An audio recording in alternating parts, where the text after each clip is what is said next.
Hello viewers, we have a basic understanding of the polymerase chain reaction, that is PCR, about which we have already talked about in a previous video of us.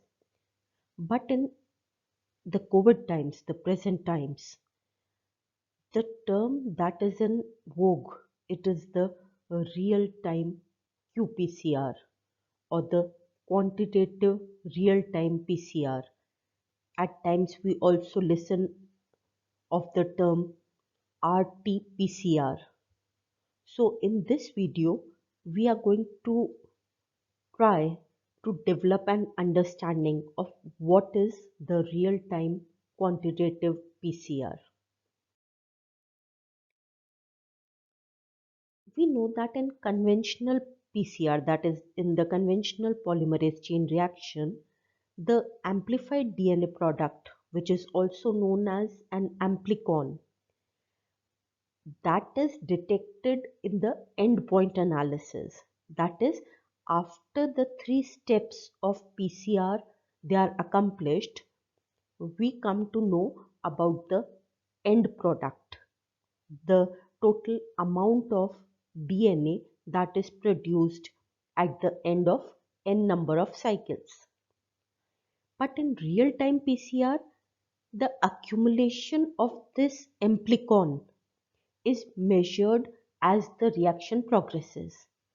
That is, we are able to detect the quantity, the amount of product that is obtained after each cycle.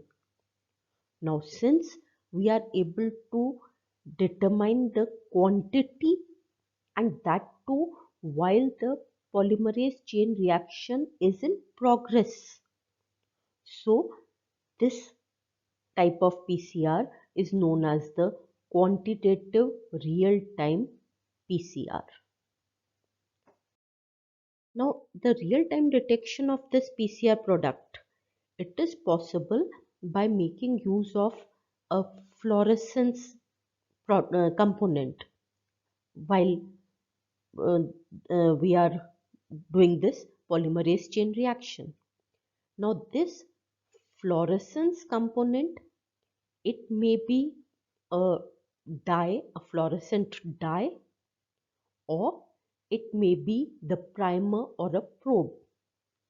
So as the reaction progresses, more and more of this fluorescence is obtained, because the fluorescence, it will be directly proportional to the amount of the nucleic acid that is present in our system. So special type of thermocyclers, they are used for this process of detecting this fluorescence along with the regular polymerase chain reaction, that is to detect the amount of fluorescence while this polymerase chain reaction is going on. And by measuring this amount of fluorescence, we can know the total amount of amplicon that is present at a given point of time in the thermocycler. And this change in fluorescence, as it enhances with the passage of time, that is calculated to get the quantitative analysis of the total amplicon that is produced after each cycle. So how does this PCR, that is real-time PCR, it works? But that is what happens during this real-time PCR or the qPCR, that we are able to detect the enhanced fluorescence, or the fluorescence it enhances with the progress of this reaction. Now, we are using the fluorescent probe or the fluorescent dye, and we are carrying out this polymerase chain reaction.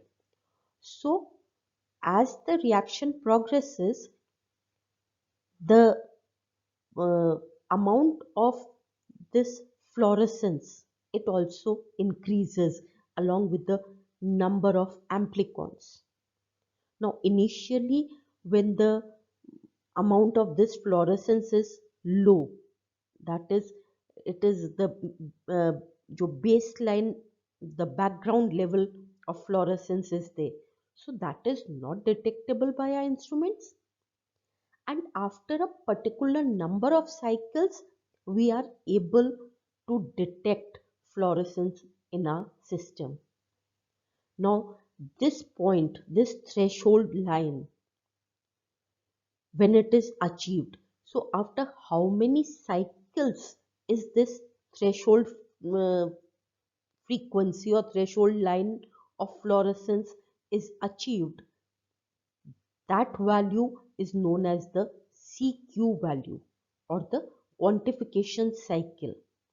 Because beyond this point, we will be able to detect the fluorescence, and this fluorescence, as this number of cycles progresses, now in this graph, this x-axis, it has got the cycles, that is how many cycles of this polymerase chain reaction they are taking place. And as the number of cycles increases, the fluorescence, that is depicted over here on the y-axis. So beyond this quantification cycle of the CQ value, this fluorescence, it will increase, and it will increase exponentially till the point when some of the component, because during this entire cycle, the components that are added for this polymerase chain reaction, they are being consumed, and a point will be reached beyond which these components, one of these components at least, it will become limiting, and the rate of this cycle of this polymerase chain reaction, it will come to a standstill. So that is the point where the plateau is reached, and this is the non-exponential plateau phase of the cycle. So from this graph, we are able to understand many things.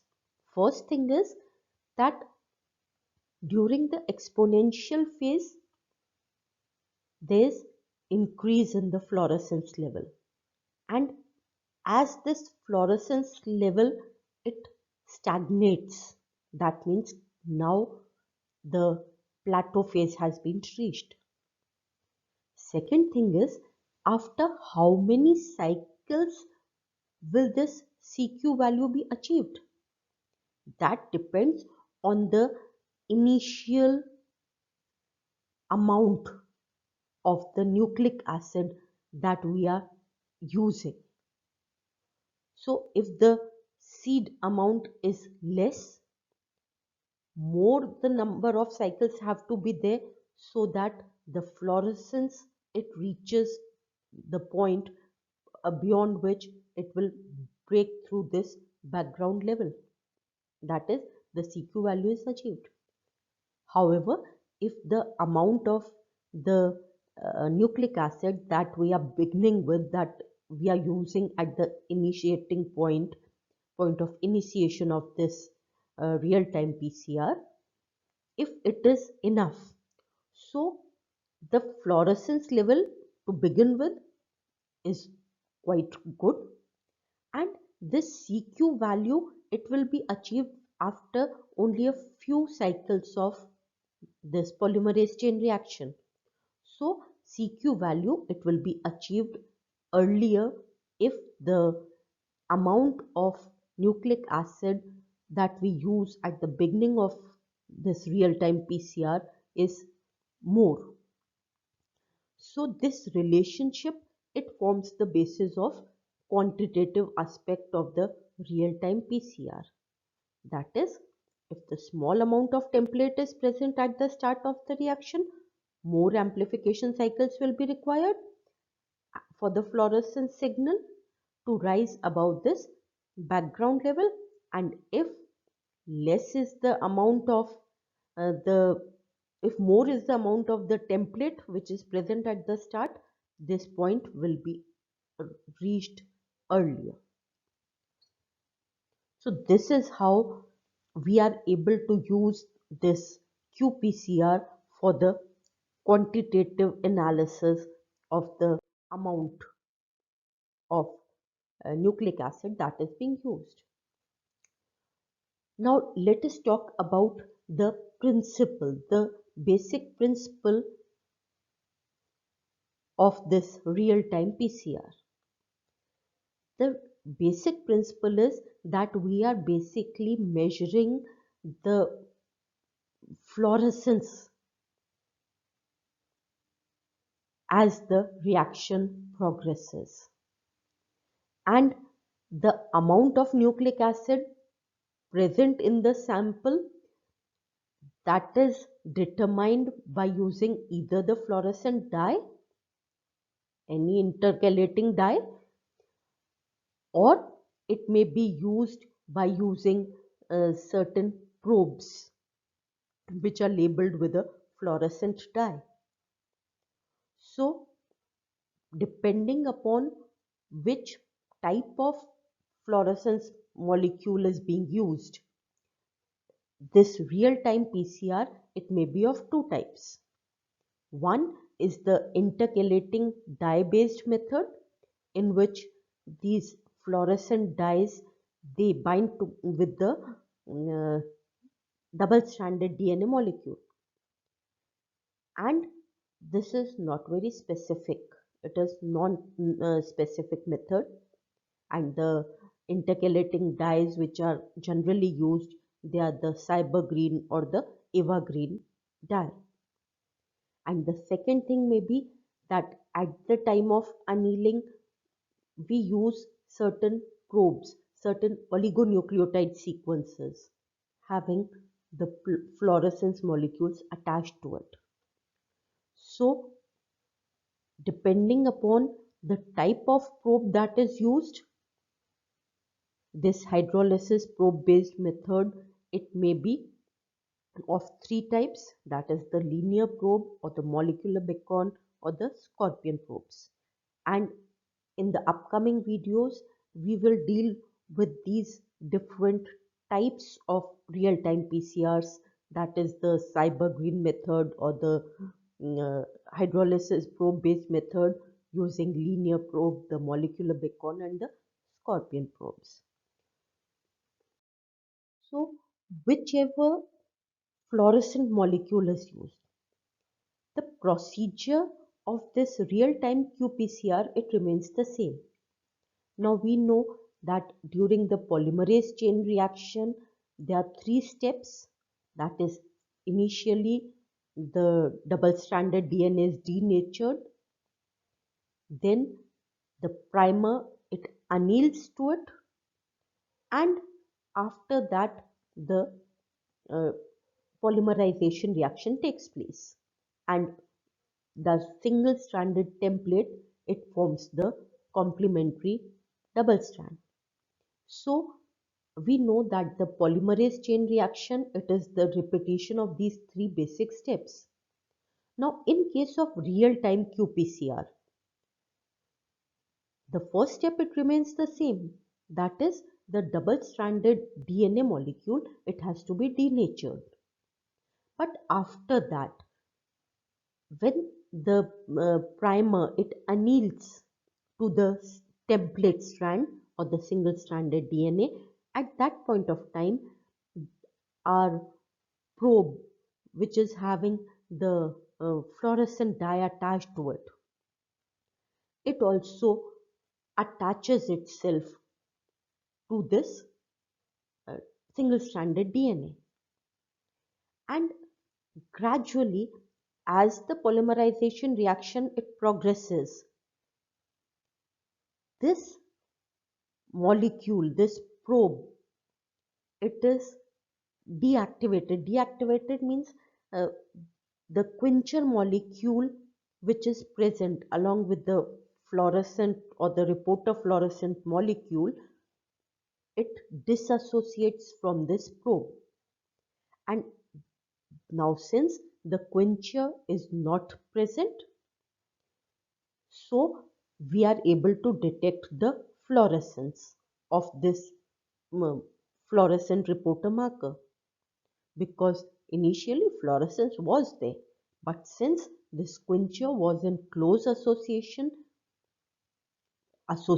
on the same probe, so this fluorescence was not detectable. So quencher is basically a chemical molecule which absorbs the energy of the fluorescent molecule, and we are not able to detect the fluorescence till the point that this quencher is associated with it. So as the Taq DNA polymerase, it uh, elongates our template, the daughter DNA is being synthesized. In the process, this probe is removed, and once this quencher it disassociates from our probe, the level of fluorescence it will enhance. So more are the number of templates, more of these fluorescent probes they will be present in the system, and we will be able to detect them. So this real-time qPCR, it can be used with both the molecules of both the types of nucleic acid molecules, the DNA molecules as well as the RNA molecules. And when we use the RNA molecules as the starting material, we have to first form the DNA, that is complementary DNA, that is reverse transcriptase PCR, is then followed by the real-time quantitative PCR. So although both have got the same abbreviated form, the RT-PCR, that is reverse transcriptase PCR, or the real-time PCR, but usually we use the term RT-PCR or RT-qPCR for the real-time quantitative PCR, and the reverse transcription part, it takes place only when the starting material is the RNA molecule, because initially the DNA has to be formed, the complementary DNA, and that complementary DNA it will undergo the usual polymerase chain reaction, which will be detected, whose progress will be detected by using the fluorescent probes or the fluorescent dye. So we have seen that this real-time PCR, it is more specific, it is more sensitive, because even a small amount of starting material can be enhanced, more amplicons can be formed, and that can be detected using the fluorescence.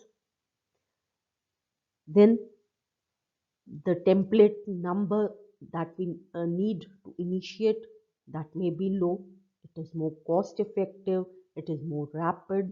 So because of so many advantages of this real time PCR, this it is being used for many purposes.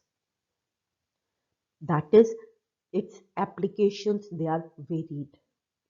It is used for disease diagnosis, because it is able to diagnose even very small amount of nucleic acid of the pathogen that is present. It is used to understand the cancer genetics, that is oncogenesis of any cell.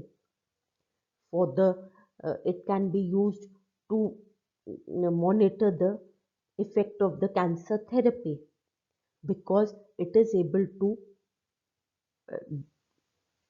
quantify the mutant nucleic acid, the mutant RNAs also, because once the cells they become cancerous, the RNA, it also changes.